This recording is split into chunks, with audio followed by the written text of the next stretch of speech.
Hey everybody, how are you doing today? Good afternoon. And welcome to the Art in Community panel, where we're going to be talking about utilizing fan bases to create amazing, wonderful art and the relationship between artists and their fans. So what we're going to do is, I'm going to mention real quick, we have a very interesting presentation of one of our guests who's going to be live from the Atlanta airport because he had an earlier flight than he thought, so he wasn't able to make it, but he's going to be live from there and participating, and he will introduce himself down the line, and we'll see just if this works or not. So what we're going to do is we're going to start down at the far end of the panel. If you could please introduce yourself and your project. Sorry.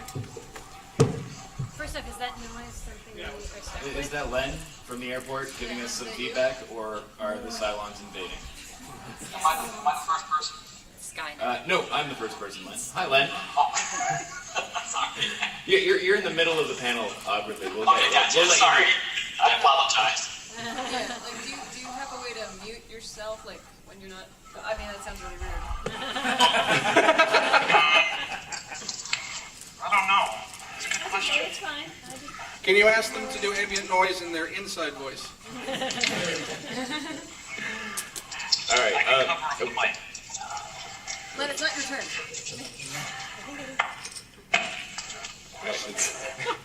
This is going to be awesome. All right. Yeah. If anyone's being murdered in the Atlanta airport, please do. Are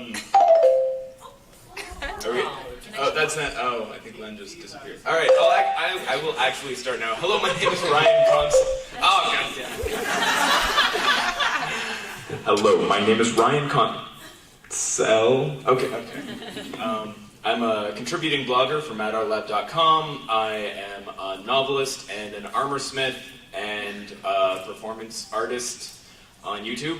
And I am here because I am not a professional anymore. No. We'll explain that later. Right. My name is Marian Call. I'm a musician. I do all of my everything with the support of an awful lot of people instead of with the support of a label or a single entity, and that's a lot more fun. So that means I've gotten to travel all over the place and play concerts in very bizarre locations. So, yes. My name is Jane Espenson. I've had a 20-year professional TV writing career, but just in this last year, I've sort of delved into the world of self-produced, self-generated content, along with my writing partner and producing partner, Brad Bell Cheeks. Hi, I'm Cheeks. It's how I'm known on YouTube, and YouTube is how I am known. And Jane and I started producing a show called Husbands, which you can see at lovehusbands.com. And this season we feature a bevy of guest stars, including Joss Whedon in his biggest acting role ever. And it's pretty hilarious, but I do play so myself, so check it out. My name is Joseph Scrimshaw. I'm a writer and a comedian, and I recently did a Kickstarter for my first book. It's called Comedy of Doom. I have some copies of it if you'd like. And like everybody else, I'll be talking a little bit about what that experience was like to reach out to fans to create something. For me, a lot of my performance career, I've been able to kind of get in through the side door as opposed to the front door on things like auditioning for theater roles in that. So Kickstarter was a wonderful way to not devote my entire life to just harassing publishers, but just decide, hey, 6 months from now, I think I want to have a book, and just the amazement that you can do that now. Okay, plugging Len in. Len, you're on. Oh, yes. Hi, my name is Len Peralta. I am an artist who has worked with crowdsourced funding projects like Monster by Mail, Face, and I'm probably best known for my work with Geek a Week, which I ran 2 successful Kickstarters for. And I am a huge proponent of getting community involved in supporting your art. My name is Molly Lewis, as evidenced here twice. I play ukulele and I write songs, and I became known through, I want to unplug it, but I shouldn't. Through YouTube, and through YouTube I was discovered by actual musicians who took me on tour with them. And I'm currently sort of crowdfunding a tour that I'm going to take next month.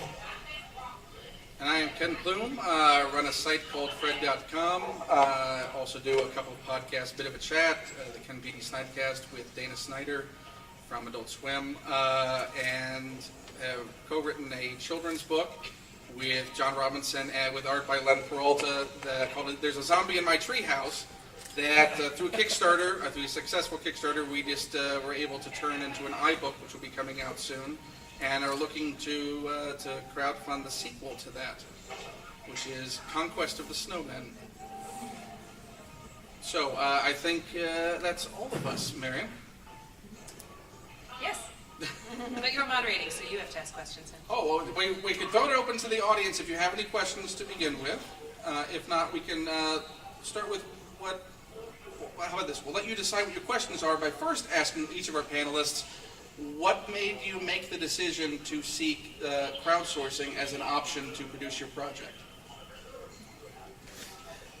Okay. I guess we'll explain later. Will make more sense now. 3 years ago now, I decided to become a professional armorer and sculptor, and loathed it because I spent all of my time marketing and selling, and it was awful, and I couldn't produce art. When I stopped calling myself a professional and just started going out and meeting people in the community and going, what do we want to make? Can we make this together? Can we find scrap metal and tools and things and do this as a collaborative process? It started to become a joyful experience again when I stopped caring about money and whether or not I was going to make rent. And I could just do it as a community project with friends and family and people that I met on the street. And now all of these people. Yeah, right. Yes. And does that I mean you got bragged a my day way job? onto the. I have day jobs. No, don't be ashamed. That's Yes, how you do good art. So. Yes, day jobs now pay for my ability to eat so that I can continue to make my art. I'm a student. I'm a bicycle scientist at the moment, and it has nothing to do with art, but it also allowed me to start teaching art to engineers. Thank you. So that's why I gave up professional artistry and became a community artist. I was originally interested in maybe composing music for film, and then I learned way too much about that business and decided that was a terrible idea, and I wasn't very good at it. But several years later, I saw this thing called MySpace, because of Nathan Fillion, actually, to be honest. I found this MySpace thing, and I saw my first music pages there and went, oh my god, everything has changed, just like that. And realized that if I wanted to make some music, I could just get it directly to the very few people who would be interested without worrying about the sort of studio system at all. And I never would have started if the studio system were not already starting to become obsolete where music's concerned. So I think in some ways I think music was the vanguard. A lot of other media have followed, movies and books and everything else. But music, things started crumbling pretty quickly into the Wild West when MySpace came around, and had been before that probably with Napster. And when I saw what social media was going to do, like I've had only one moment of lucidity in my whole career, and that was it. When I saw that was going to happen, I was like, okay, I'm gonna quit being a sort of graphic designer for hire and start planning to record an album. And since then, I've crowdfunded my most recent record and my next 2 records now, which I owe to Kickstarter, and that's going to be pretty awesome. Hey, you surprised me. Don't do that. And that's, yeah, and I found that crowdsourcing and crowdfunding came very naturally to me because I feel completely uncomfortable asking total strangers for money or trying to impose advertising on total strangers, but I feel very comfortable, like, making a thing for people that I already know they want, and selling it to them doesn't feel weird if I feel like I kind of know them or like they're part of the community. And I know that because when I buy something from someone who's part of my community, I am excited and not like grossed out and bothered. I get thrilled when I get to give someone money for something that they made if I know them. And so that just feels like a much more straightforward, much kinder, happier way of doing commerce for me. If you look at the difference between Husband Season 1 and Husband Season 2, you can see why we're so glad we went to the crowdfunding model. So I sort of, for both of them, I put in what I could afford from my 20 years of TV money. But Season 2 uses better cameras, professional sound. It looks and feels smoother. Guest stars, like it really feels like a TV show now. It is a TV show. It's just a TV show online. And that happened because we were able to reach out to the fans, and the fans were incredibly generous. The fact that we had Season 1 was great because that we had a thing to show on Kickstarter and say, this is what you're funding. So people knew what they were buying. And so it all worked out great. We raised our money really fast, and were able to immediately put it up on the screen. And so it really made the difference between being a professional who was branching out into the post-professional world, and the difference between that and being a professional who got to continue doing professional quality work online. But you come from this whole world, you probably know it better than I do. Well, a large part of the reason that major companies or corporations or brands are so difficult to work with in terms of getting money, like a record label or a television network, is because the only option is to invest millions and millions and millions of dollars. And so they have to be sure that what you're making will appeal to everyone in the broadest sense, and that there has to be a big audience for it. And essentially, the show that we're making, which is, marriage equality show, it's a newlywed comedy with two guys. Corporations feel like, oh, well, that's too polarizing and there's not an audience for that. And so we set out to say there is an audience for it. And I think that Kickstarter, in addition to getting your project funded, also serves to say, yes, look, there is an audience. They are willing to put money directly toward it. And it allows you to do that and get the job done at the same time that you prove that there's an audience for something, and hopefully inspire others to start making similar content.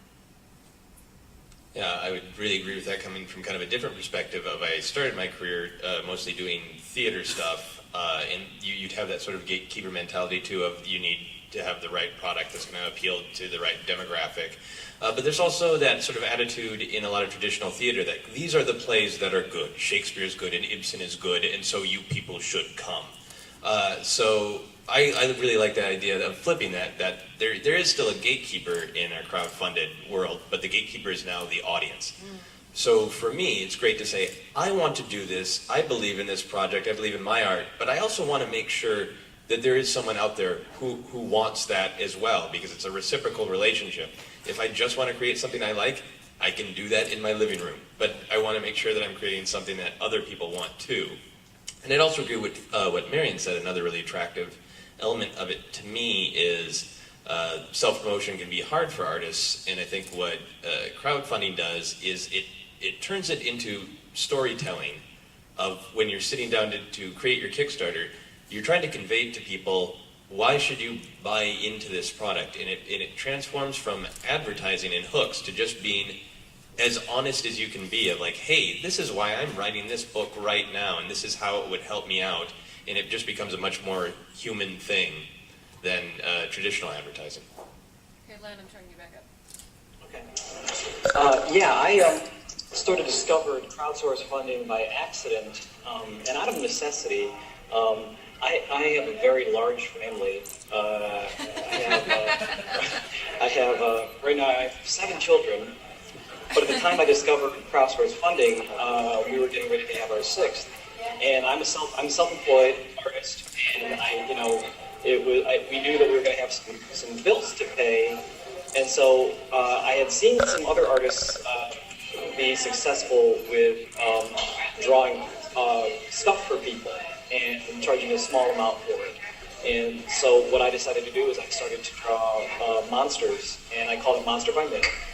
And I just threw it out there, and I didn't know if I was going to make anything. I just kind of threw it out there and said, I will draw a monster for you, an original monster. You name it, and you'll get it at your doorstep. That was the hook. And I just put it out, and I asked a couple of my podcasting friends to sort of talk about it. And before I knew it, I had sold 150 of these things in about 24 hours. And I was like, this is interesting. So I opened it up and did another season. It was like, I forget what I did, zombies or something like that. And I sold another 200. Little by little, I started to build my own community and realize that there are people out there who will support your art because they like your art, but also because they like you. And I think that's been really important for me. And so since then, I've done a couple other crowdsourced funding projects. I've taken to Kickstarter to do a pre-order model for my Geek Week cards, which has been phenomenally successful. And and I think it always amazes me, and I think it amazes a lot of artists to realize that when you push back into the world and it pushes back to you, it's just sort of like, really, like, you don't understand how this happens, but it's really cool, and it's been a really it's been very edifying as an artist to work and realize that I myself have been able to build this community and make it viable, and it was completely by accident, and like I said, out of necessity. Good night, Len. My name is. We already introduced yourself. That's dumb. No, but I haven't done a Kickstarter or an Indiegogo yet, and for this tour that I'm about to do, we had got an actual, a friend of mine, Damn It Liz, if you've heard of her. She produces sort of nerdy things for the stage, and she decided she would help us, and it's the first tour of this scale that I've ever been on, and she said that she was going to reach out to sponsors, and she's like, oh yeah, I'll talk to this game company, and I'll talk to this local game store, and it weirded me out, and I was having a hard time articulating why, and just having the idea of sponsorship thrown at me sort of helped me sort of figure out why it skews me out, because there weren't clear expectations as to what we were going to do to earn this money, and they were just going to throw us a lump of stuff without really, we were going to wear their shirts on the plane, and we were going to put their logo on our van, and it made me feel sort of weird and dirty, because I've gained my viewership without advertising on my YouTube videos. I've not had to do this before, and so we've decided we have a podcast that is going to pay for our flights, and we're going to say thanks to this company for our flights, because it's hard to earn enough money to fly 5 people in a cello out to the Midwest, as it turns out. And these are the things I'm learning at my first tour. But so what most of our money is coming from is we are selling shirts that say, I'm an official sponsor of this tour. We're only selling it as part of the crowdfunding thing. And I think that actually closes this week. And we're selling postcards from the road. And that's how we're going to eat. And that's how, we're going to put gas in the van and stuff. And it feels just more honest. I mean, I'm repeating what basically everybody has said, except it's about me now. That kind of sums up crowdfunding. With the Zombie in My Treehouse, we had already produced the book a few years back, and it sort of languished out there, sold to the audience that we had. But we wanted to give it a wider audience. I'll just talk loud. It's not a particularly big room. And we wanted to see if we could get a larger audience by offering it as an iBook, putting it out on the iTunes store, and it's expensive to get someone to do that properly, because it's not an easy thing to do the programming on that. So we didn't want to put a lot of money into it because we didn't have a lot of money that had come out of it. And the good thing about Kickstarter is it allows you to determine if you have an audience and a viable project that you should be putting money into, perhaps in the future, or devoting your time to something else that might make money besides this thing, and understanding there's no audience for that. So putting the Kickstarter out was a way to either validate what we had done, or say that we should look for something else to validate ourselves with. Thankfully, the first Kickstarter was successful on doing the iBook, and the good thing was, it also allows you to this is, I'm just going to talk. This is weird going in and out. decide then if it was successful, okay, well then we'll try the next one and keep pushing the boundary to see when you eventually hit the wall and getting some encouragement to continue to push and see if you hit that wall. So we'll be doing another Kickstarter soon for the sequel and seeing if that wall comes at us. So now that we've done all of that, does anyone in all of that time have any questions for the panelists? Why do you guys do Kickstarter instead of Indiegogo? Starting again? I looked at Indiegogo for a long time and was trying to decide between them, and in the end I decided it was a little bit of a question of legitimacy. Kickstarter's website is cleaner, their interface is nicer, and their projects are more curated. And there's much more of a discovery element. I don't find people trolling Indiegogo for random new projects nearly as much as Kickstarter. I had a lot of strangers who stumbled on my Kickstarter because it's more popular, I guess, is probably, the reason. And I have met a lot more other artists I respect on Kickstarter and seen a lot of kind of trash projects on Indiegogo. And I very seldom see trash projects on Kickstarter. They're usually just of a certain quality. So it's kind of a curation question. You get maybe 1% less from Kickstarter, but I am absolutely certain I earned more than I would have earned at Indiegogo. So that being said, Indiegogo is better for there are some other functions it serves that might be better. For example, not having to have a deadline or not having to give up all the money. But I've also seen a lot of projects that I think are just total scams and crazy sauce over at Indiegogo, a lot more than at Kickstarter. So. All of that is what I think too. But also, visibility. It's like, why do you put your videos on YouTube as opposed to Vimeo or Daily Motion or something? And it's because people trust it. They see Kickstarter and they go, oh yeah, sure. They know what Kickstarter is. Indiegogo is a little more. You have to be kind of in the know. It's not the bigger network. Yeah, I think Indiegogo just needs to do a Kickstarter to kind of build their business. Yeah. Does Len have an answer to this? Oh, Len? Len? I actually didn't hear the question. Indiegogo versus Kickstarter. Go. Why did you choose Kickstarter? Actually reached out to me.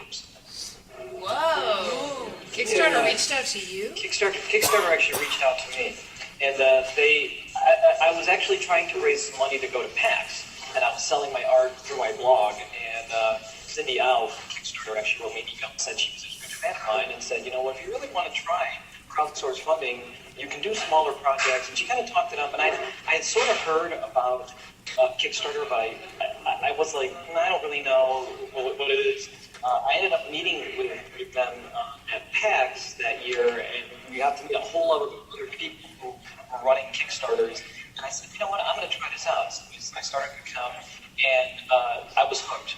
The minute I started working on it, the interface is elegant, the analytics are just incredible. Now, I've never used Indiegogo, so I don't know how good they are. But really, you learn so much about your audience. You learn so much about what social media works, what doesn't, where your money is coming from. And not only that, on the back end, after your Kickstarter ends, it's immediate. It's addictive.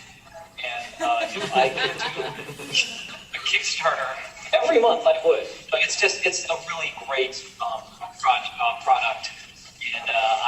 And they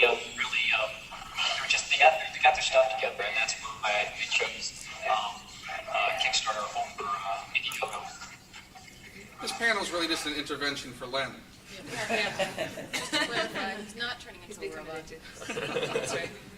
And as far as why we chose Kickstarter, it was because obviously the Kickstarter addict was one of the members of the triumvirate that were putting this project forward. So since the precedent had been set with what he had done, he'd been happy with the projects he had done. We went with Kickstarter. You see more questions? Yes, there was one in the back. Yes. I just had a question about, for those of us who are, because I've got a Kickstarter ready to go, videos created and edited and just ready to go up. So what's that one thing that we need to do, or those several things that we need to do when we have something ready to go and we don't really have a crowd already? It's like, you hit your Facebook friends, you hit, people you have on Twitter, and then after that, it's like, that might get you to 10% of your goal. What do you do after that? So push it. What's your goal? That tipping point where it's just going to What's your goal? What was the question? What is the goal? What's your number? 5,000. Okay, Yeah, that's 5,000 reasonable. is doable from a few hundred people. I mean, if you have a few hundred people, but I've seen multiple $100,000 projects that have no community yet, and that is about the most absurd thing I've ever seen, because it's not just a question of momentum. Like, most successful Kickstarters don't have a small group that starts them and then it builds momentum and then it gets to the top. Right. Actually, that small group is the entirety of the people who fund them. So you need to ask yourself, 5,000 is a reasonable number for 100 people if your rewards are good and if they support you and if they already like what you're doing or already like you. I think it might be exciting to you how reasonable it is. Not to say you're guaranteed success, but you can't, you want to know roughly in advance how much you can fundraise, either by having sold stuff before or by having done projects like this before. I mean, I sell things all the time. I sell, you know, I'm running out of money this month. I need to have a poster sale, or I need to make a new piece of music or something like that. And because I've done that so many times on smaller scales, I have a very clear idea of how much I can fundraise and how many people are listening. And that's something you want to know before you start the project. Thankfully, 5,000 is a reasonable number, but yeah. Can I ask what your project is? So that's common.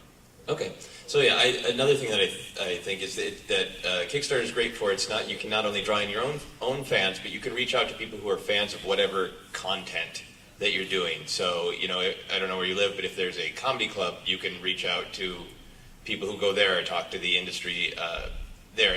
And I think Kickstarter shows you what your kind of initial fan base is, or even support from friends and family. But then it's also a great way, it looks really slick, to grow interest in your product, if it's, especially it's something that's tapping into a larger product. And to me, that also ties into the idea of, is it something that the world wants? Mm-hmm. And if it's something that the world wants, it means that it will be tied to something. My book is very geek themed, and obviously there's a specific audience for husbands, and Marian does a really good job of being a very individual artist, but also branding herself and being able to point to specific words like folk and sci-fi that draw in those communities who are interested in those things. And think about what incentives you have. Think about the incentives you're offering, because we found that we kept rolling out new incentives which kept enlivening the project. Yeah, I would say that somebody was asking me this last week about their Kickstarter project, and they had unfortunately set a very, very high goal, and like what you were saying, had no community yet. And I think there's a perception if people put something on Kickstarter and they don't instantly make, you know, $100,000, and they go, well, I don't understand, what do I do now?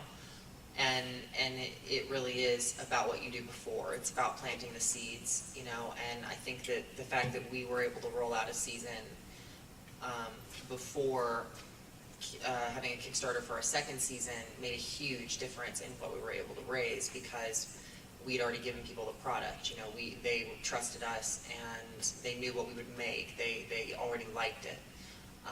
And that makes a huge difference, building that community and giving them a little something. So my advice to people saying, like, well, how do I raise my goal now, is always, you need to give away some product for free first, because they have to say, okay, this is what you do, I really like it, I'm a fan of it now, and now I want to pay for more. It really energized the community you have. We raised $60,000, and you go, oh, 60,000 people. No, $60,000 from 1,000 people. So the community was relatively small compared to the amount of money. So keep in mind, just an energized 100 people will give you that $5,000 a lot faster than 5,000 people with a buck in their pocket. I just want to poll the audience. I'm pretty sure you're not the only one here. How many people want to be an artist and have a Kickstarter idea? Or we got a couple tentative people. Who have already had one? Anyone else? Oh. Oh. All right. Who's contributed to a Kickstarter? Wow. Awesome. Yes. Secret plan is working. You are beautiful people.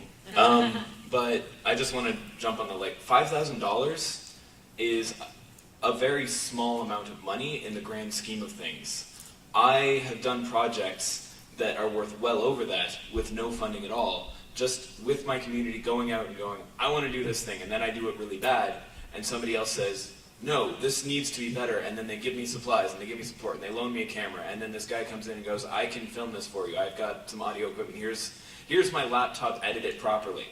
And you will get, if you have a project that people will believe in, you can get tens of thousands of dollars in equipment and service. Opportunity to be part of something awesome and fun and stupid and amazing, they'll do it.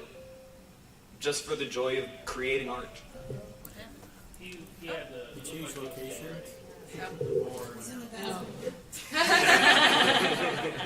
But it also comes down to the quality of the content. Is the content going to blow everyone away? Because if it's not, then you need to learn that, and you want to learn it in an inexpensive rather than an expensive way, which is part of why it's good that Kickstarters that halfway fund don't give you the money. And one of your donation levels should be the 5K level. Maybe you get it from one person who wants an awesome prize, but they, get to sleep with you or whatever it is. It works, trust Just, me. it's upsetting when you're doing a comedy thing, though. Would you like some comedy sex? That would be $5,000. Comedy sex is the best sex. It's the funny business, yes. So since we seem to be on the advice on Kickstarters, I'm part of a group that we're working, unfortunately, kind of group working on the Kickstarter right now. And we're all having this big argument as to rewards levels, and some people think we need to raise money, so let's have one or two sub $20, sub $40 things, and then definitely kick up the high end. And I'm one of the people who I've donated to Kickstarters for $5 because I don't have a lot of money, but I want to help this person. And there's the argument of, do we undersell something in order to, selling posters, and do we cut the price on those in order to get more people to donate on a lower level? So what are your guys' thoughts? I would say make the group sit down together and read Kickstarter's really easy, really helpful, full of actual data guidelines, and they just tell you, hey, this is what works. And if you do that, it's all backed by numbers, it's not their opinion. I would also make a spreadsheet, and this is the most important thing I did on my Kickstarter because it changed all my reward levels from what I kind of instinctively wanted them to be. And I've sold a lot of posters and stuff, so I was like, okay, posters will be this much. I made a spreadsheet. I took out the Kickstarter fees and the Amazon fees and the taxes, first of all, and looked at how much I would have to ask for to raise the actual amount. And then I looked at how much each reward cost and took out that amount too. And then, this was the most important step, I looked at how many people, 3 or 4 different scenarios of how many people were likely to buy at each reward level. Because of course you're most likely to make the most $5, $15, $25 rewards, right? So if you have a physical reward you're sending out at the $25 level, every time I see a band who's manufacturing a CD or raising $10,000 each to make a CD, and they're going to send you a physical CD at $25, I'm like, nope, you're going to lose money at that level, because they didn't take into account that if the most people bid at their $25 level and they fundraise all, on the backbone of that reward level, they're not going to make nearly as much as what they're asking for, because so much of that's going to go back into fulfilling rewards. So your reward levels for physical objects are going to have to be almost frequently a third or a half again as high as you think they should be. And remember, postage, international postage is going to kill you. Actually make sure you have real numbers to go, okay, well, we'll get 90% of this reward, and then before tax, make a really comprehensive spreadsheet, and the numbers will probably decide for you, especially if there's any physical merchandise involved. So Yeah, do your research. Take the time. It's your own project, and largely it's arbitrary as to when you start it. So if you start it not knowing what not having a full plan of where you're going, or working out, as Marian said, all the numbers, it's going to be much harder, and you're going to have a much less of a chance of success with it. Take the time to figure it out, and don't be afraid to ask. And also know, even when you launch the Kickstarter, it is dynamic, so you can take in feedback where people go, well, what about this level? I'd like to have this level. I would have donated, and then look if it's viable. If it's viable, add that level. You have the ability to do that. So know that it's a fluid system that you can work with as you go, and make sure you listen to feedback. Don't be stubborn about some things. You go, well, I don't think that's right. Well, take a lot of things. You know what? It probably is right, because that's the whole point of the crowdsourcing as well, is to help you figure those things out with a large enough sample size. You can go, this probably would be a smart way to go. And until someone has bought something at a particular price point, you can change it, you can lower it. If you go oh, we have this great thing and we were offering it for the $100 incentive, nobody's bought one, let's make it the $75 incentive. Once someone's bought one, it's stuck there, but until then, you can lower a price. And I don't know how this would translate to what your project is, but if you can make your rewards digital or include more things electronically that don't change the cost. So, our DVD that we sent out was a $50 DVD. And somebody on our Twitter was like, $50 for a DVD. The DVD has a different version of the cut of the series. It has outtakes that aren't online. It has bonus material. It has all this extra stuff that, we're already getting a DVD manufactured. So what's the extra cost putting a bunch of exclusive content on the DVD in addition to getting the next season, with that donation? It warrants $50 for a DVD, and people are happy to give it because you wouldn't normally pay $50 for a DVD, but they know that it's going toward giving them something that, will be entertaining. But also within your numbers, it is a physical object that you have to produce and pay for, and also ship and pay for that. So that's worked into the price of what you're charging. Right. So if you can add value without adding to the cost, like bonus content, things like that. We were also going to give a physical script as a reward at a low level, and we ended up changing that to a PDF of the script, so we could just bing, bonk, you've got it, and you had to pay more for the physical. And you didn't have to kill any trees. Right? Yeah, it's all good. No tree murdering. It was the tree saver, money saver option. Right. There are more questions? I saw somebody. Yeah. I'm working on a project where we have the film's been made. The shorts, we have a 6.5 minute short. We have the music rights are what are kicking us in the butt right now. It's anywhere from $75,000 to $115,000 for music rights, depending on what we're talking about. We're talking about it's a DJ from the 1940s to the 1990s, and we've got all these little sound clips with Ray Charles in the background, Jackie Wilson, all these different people. Now we're in the process of putting together fundraisers to pay for the money. I just heard about Kickstarter like 48 hours ago. I had a chance to go to the site, so I'm really glad to stumble in here. I'm looking at content. I'm looking at what are some things that I can offer in exchange for rewards. The T-shirt idea, I love that idea. But inside of the arc, one of the things I'm looking to do is put together an actual concert, tribute concert for him, and raise money that way.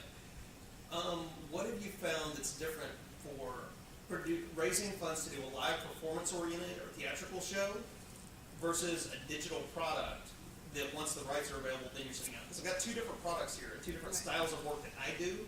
One is very community-involved, cultural, experiential artwork, like what you're talking about when you start working on something and somebody says, hey, I've got stuff that can make this better, I've got stuff that can make that better, and I've created great shows doing that. There's also the digital format where I want to make sure that I can get the product out, and I've been doing this with shoestring budgets and all this kind of stuff. But So I'm sorry, is the one half of the question is raising money for performance, right? Yes. Like a live, okay, and then the other half of the question is raising money to pay for the to music pay rights. for the music rights? Yes.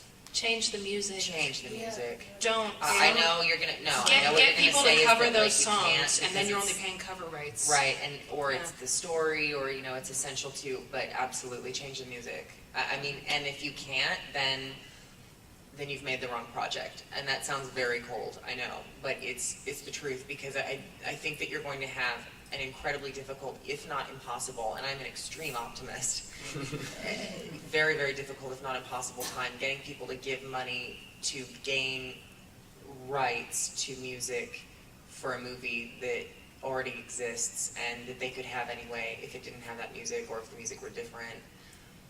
Yeah. If you have Ray Charles songs you want or something like that, get another living musician to cover that song, and then they are only paying the cover rights, and you can pay them as a work for hire.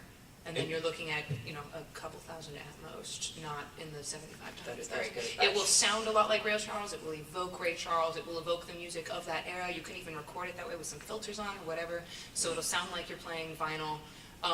And it will not, and some indie musician out there who wants to do that for pay will be very, very happy. One other question. As far as editing goes, with redoing those edits and that pieces, what is the... Actually, never mind. I'll follow up on that. You can ask us after. I think the challenge to getting help completing a project is it's harder to tell that story. An example of a Kickstarter that always kind of amuses me, it's kind of cruel, but there was a woman who had a film half completed and then found out that she was pregnant, and her Kickstarter was asking for something like $20,000 to finish this film really quick before she was showing. But the way that she told the story, it was like, I'm pregnant, you gotta help me. And it wasn't a surprise pregnancy. The director of the film was her husband for a long time. Like, you could have maybe seen this coming. So it was one of those things where it didn't involve the community. It was just somebody saying to the community, I want to finish this for me, so give me money. And to me, that's always been like a perfect example of what works well for Kickstarter is it is a personal story of I need this, I want this, but being able to communicate what is it going to mean to me if you come into it, and what can you get out of it, what kind of relationship can we build. So I think, especially if you're starting new with Kickstarter, to start with something that's at the beginning stage, it's much easier to tell the story and build the relationship with the audience. Does that make sense? Yeah, that's one of the things. It's like if I'm creating a whole new show from the ground up, I've got a lot of impetus, I've got a lot of feedback that I can collect. But at this stage in the game, basically the guy said, here's the product. If you can finish it, it's yours. Yeah. And so, like you're talking about, had I been in it from the early stages, that'd be one thing. They called me in to say, hey, this is where we need to go with this thing. And I'm just trying to figure out how to get these final rights taken care of. You know what Kickstarter is great for is a pre-order system. If this is a thing that you know that a lot of people are going to want in certain communities, you don't have to say, I'm fundraising for music rights. That doesn't matter. If you're pre-selling something that enough people are going to want, then you're going to be able to fundraise that amount anyway. If people are pre-ordering a DVD or pre-ordering or fundraising for a screening in their town or something like that, whatever it is. But I would still recommend you change the music. I don't think you're going to be able to get around that. And I actually think that would help. Yeah, it would be more of a community endeavor. You're bringing in a bunch of people who are invested suddenly in the future of this film, who are part of communities that would be promoting it to their own communities. So if you were to do a Kickstarter, you'd be bringing in a lot more players who would care about it. I mean, the bigger the community, the more other artists you can get in on a project who have an investment, the better. I mean, that's fun. It's exciting. And yeah, as for the live performance thing, live performances, I wouldn't do a Kickstarter for, but I frequently create live performances that are fundraisers. And you would want the live performance itself probably to be a fundraiser.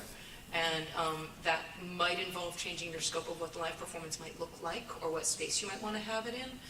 But if you can get the space that works, that's a community space that's free, that has an invested community, if you can get the musicians who are interested in doing it and bring to a community a lot of live exciting things that they would want, make it a big festival, make it a big party, make sure everyone who works on it gets paid, and fundraise in such a way you're going to have a ton left over for the cause that you care about, whether it's this musician or whether it's the film.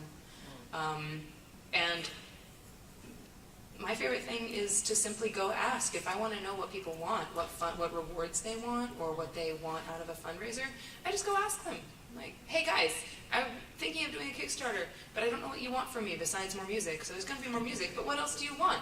And they immediately get back to me with what it is they want from me that I can't do on a day-to-day basis, And they tell me passionately, and I say, so guys, what if I give you a credit in this film? And they're like, we don't care anymore. We have credits in 1 million films now because all of our friends are making movies. We just don't care.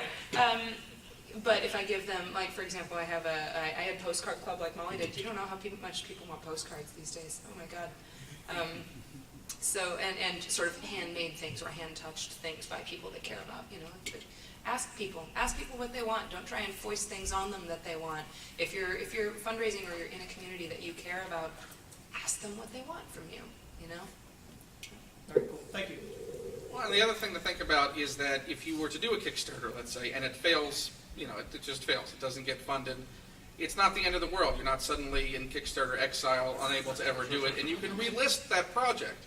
It'll still exist, it'll document that, the first attempt failed, but you can look at what happened with that and the feedback that you got, you can retool it. You can retool the actual project itself the way you're presenting it on Kickstarter and do another one. So it's not the end of the world if you put it up there and it fails. You know, use that as a learning experience to then readdress, oh, well, you know, maybe I can actually use that as a tool to make it better the next time and successful. So questions, any more questions? That middle. I know we talked about individual projects to do the Kickstarter for. Would you ever condone would it be a good idea to possibly do a Kickstarter for a company, per se? Like, let's say it's a live theater, dance, multimedia. We put the product out, we see what we can do. Now, if we can we do a Kickstarter to be a good idea to say, hey, we're going to try to fundraise to up the quality, get some kind of, so instead of doing this small thing, renting, it's not wrong, would that be a smart idea to have a Kickstarter for a company overall, say, something for all future projects? All right. Sorry, I'm going to cut you off because I think we've got. What's your medium? Are you online? Are you like a local physical theater company? Yes, local live. Kickstarter is a global thing. Like, you can use it if you think it might just be convenient to get your local community to go and use that as the route to give you money. But as a local area, if you're going to go to Kickstarter, people who fund you will want the product, and you can't ship you guys to them. However, being a local theater company, there tends to be support networks, and sometimes grants get somebody who's good at writing grant applications, and you can get money for garbage. So if you're actually good, you can get real money. But Kickstarter doesn't really fund local theater, but local theater funds local theater. And this is really where you can get the community to go, oh wait, I've got one of those in my basement. Or, I love doing this for fun, but I'm a computer programmer by day. I can come and do your sound system, I'd love to. And you can grow it that way. And also, I'm Canadian, so we've got some socialist issues that might not apply.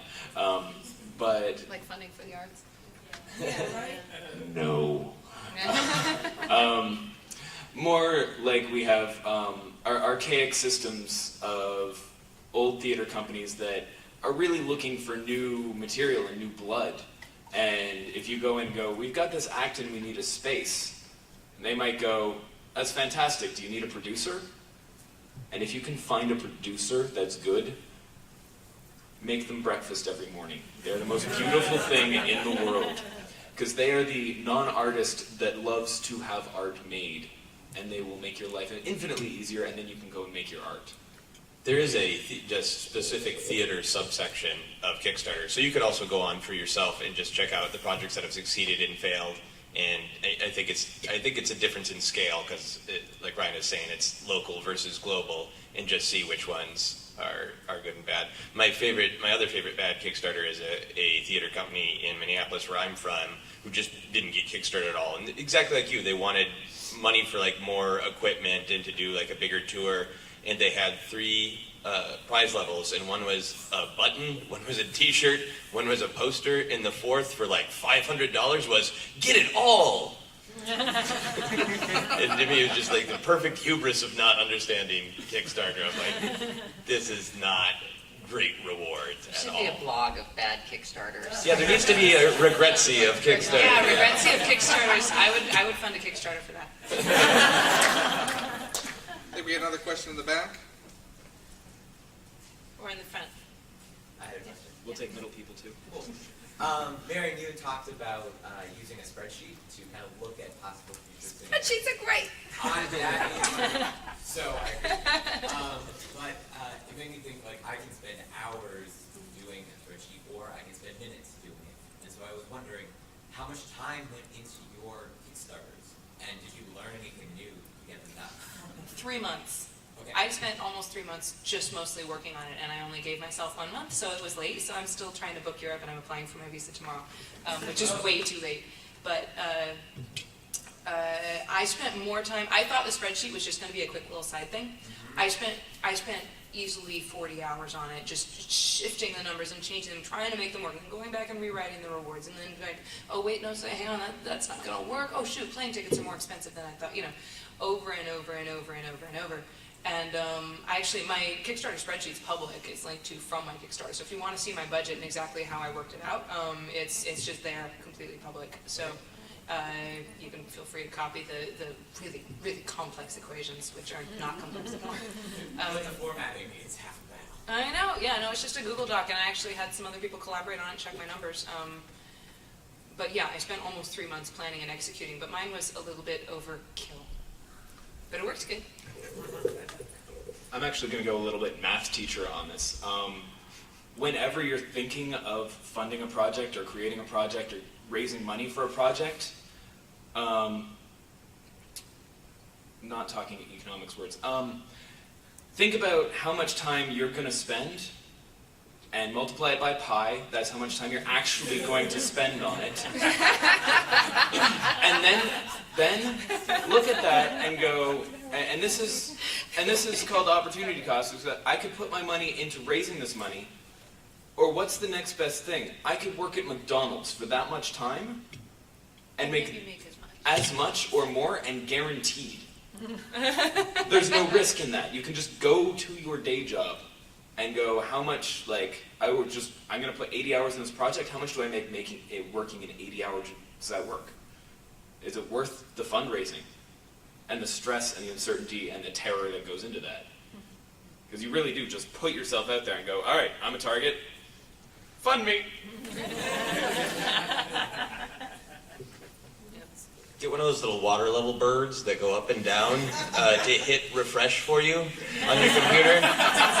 And then you can just go about your business. And then the Kleenex beside for the tears when donations that were made suddenly disappear. Yeah, that's the thing. They can take them away until the last 24 hours. You make go, oh my God, we got a 10K donor, and then that can disappear. So it's your heart's in your throat. And even worse when the funding comes through and it finalizes, and you're like, oh, we got this extra money. Look, we got no, wait, they decided to pull out even after it closed. Do you think there's Kickstarter trolls just going around breaking hearts? What, the highest funding level? Yeah, I want to have dinner with you. No. I have to agree that it's in some ways it's a lot easier to put up a Kickstarter than to actually do old-fashioned normal fundraising. And old-fashioned normal fundraising still works really well, in part because people are getting Kickstarter fatigue, and we are not too long from a point when people are going to be completely blind and deaf to Kickstarters, the way that they get to MySpace and things. And there are, for example, I was like, oh God, there's no money for blah, blah, blah, blah, and then I started going to my local arts council meetings. And do you know how much, how many grants no one in the popular arts is applying for at all, and that we are eligible for? There's good old-fashioned ways to do it. And when I do a plain old fundraiser concert where I invite people and say, this is a free concert, but we are going to raise a ton of money for something that I know you care about, that works really well. If I have good things for them to take home that I know about. There are other ways to fundraise, and it's easy to get Kickstarter goggles just because, frankly, it's really easy to set up. But it's not always the best way to do your project, whatever your project is. So remember that there are many, many options. I mean, before Kickstarter, so I did this record I made with kind of a faux Kickstarter that I kind of organized on my own. And it worked a lot better for me because I didn't want a deadline and I didn't want to state my budget because I knew that my budget for my record would be times pi, probably, because that's how records go. So I fundraised slowly for this over 2 years. And just brought people into this thing called the Donor Circle over 2 years. Kickstarter existed at that point, but it was so brand new, and there was BioBand and a bunch of other weird sites too. I didn't trust it yet. Now I do, but back then I was like, I don't know about this. So I just kind of created my own system, and that worked a lot better for me than Kickstarter would have for this particular kind of project. But don't let yourself get blinders on about the newest, latest fad for raising money, or even for promoting things, because you got to stay true to your own project and your own identity as a group or as a performer or as a creator, and ask yourself, what would be original and interesting for me to do that is most pertinent to my own art? Don't just jump on bandwagons. She said. Yeah, my question was, does Len on mic have anything to say now that he's back? His flight was delayed. Len, we're turning you up. Hey, Len. We're not interrupting lunch or anything, right? Hello? Can you hear us? No. I just moved. I moved to. Yes, I can. Well, you've heard anything to contribute to anything that has been asked or said so far? Well, yes. To say, I heard what Marian said. The audio was crazy, but I heard what Marian said about how long it took her to get her spreadsheet together. I am currently working on a Kickstarter that I started planning in March, and I don't expect the planning to be done until the end of this year. So spend as much time as you can, go over your numbers, work every scenario, and expect that it's going to take more effort, more time than you originally budgeted for. So, Well, you and I and John spent 4 months on the Zombie in My Treehouse Kickstarter, getting everything in line and numbers and everything that we need to do to fulfill lined up. So, yeah, as you said, don't be afraid to take the time to get all your ducks in a row. absolutely. And then we still were surprised by many things. Yeah, a lot of things. You can never predict these things, and that's kind of the beauty of it.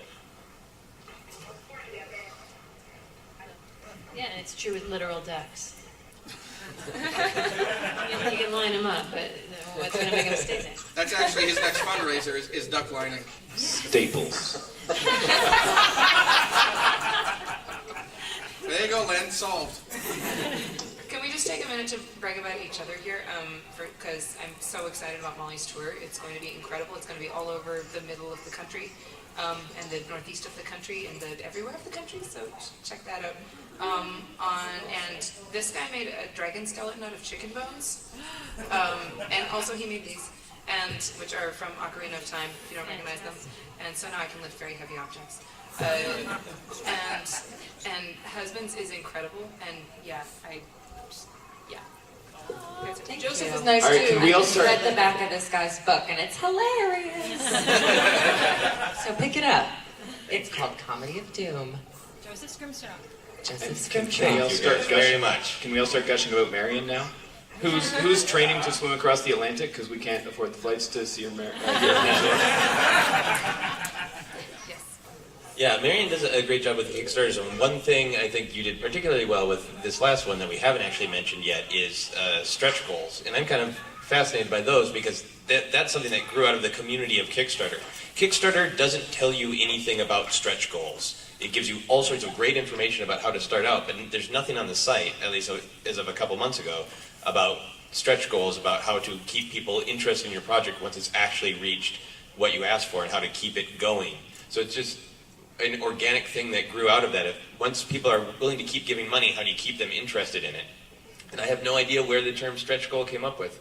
I started advertising, I'm going to do stretch goal, and then I had to Google it to just make sure, did I make up that term? Was that a fever dream? That a stretch goal is really a thing. It's a good name. But yeah, we had that. We raised our 50K, and then the rest, very quickly, and then the rest of the time added 10 to it. And I feel like, yeah, if we'd known more about how to keep people engaged and giving, because as a donor, I get the same thing. If I look and I see it's been funded, I sort of go, oh, they don't need me. Yeah. And yeah, there's got to be a way to make people still feel needed. Right, yeah. So, and there are a lot of really successful Kickstarter, like the kind of huge ones that have, made $1 million. Yeah. People have really been in place to say, this is the bare minimum of what I want to do, and I'm going to try to do that, and if it happens, great, but here are all these other amazing things I could do that would grow out of this one project if it keeps going my way.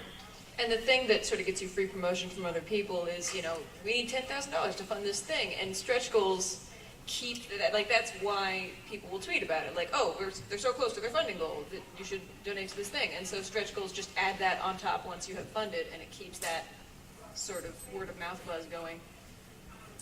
What was your original goal, Marian? The most recent Kickstarter? My original goal was $11,111. And we raised it within 3 hours. So I was like, uh-oh. But we knew that was a baseline, though. That was the baseline to tour the UK and to make a live album. But I knew that other people in Europe wanted me to come too. So after that, there was a little game that they played. It was all very complicated. We built a whole external website. because I wanted it to be fair where I went in Europe. So people would basically bid on their country by participating. And they could also participate for free with no money if they had no money by giving me a whole bunch of information about where I would play in their community, or offering to help translate, or offering to drive me around when I get there. You know, so there were kind of a couple different ways people could play. So we knew that there were already going to be stretch goals in terms of like getting more people in Europe interested in funding so that I would come to Osnabrück or whatever they wanted me to go.